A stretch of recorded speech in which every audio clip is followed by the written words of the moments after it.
What's up, guys? In this tutorial, I will show you how to use the sum formula in Microsoft Excel.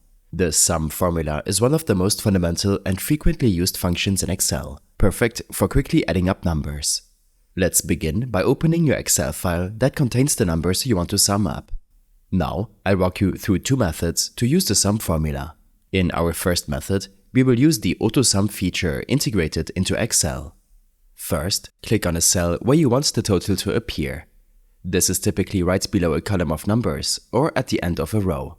Now, go to the Home tab of the ribbon. In the Editing group, you'll see the AutoSum button, which looks like the Greek letter sigma. Click on it.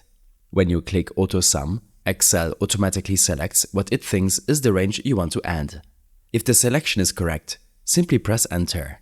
If not, you can adjust the selected cells by clicking and dragging over the correct range. Once the range is set, hit Enter. Excel will then add the numbers and display the sum in your chosen cell. The second method is to manually enter the formula. Begin by clicking on the cell where you want to see the sum. Type equals sum open bracket into the cell. Next, manually select the range of cells containing the numbers you want to add by clicking and dragging, or by typing the range into the formula. After selecting the range, close the bracket and press Enter. Excel will then calculate the sum of numbers in the range you specified and display the result in the selected cell. Both methods are effective for summing numbers in Excel.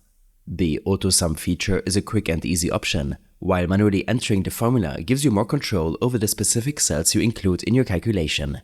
I hope this helped you out. Leave a comment if you have any questions and see you in the next one.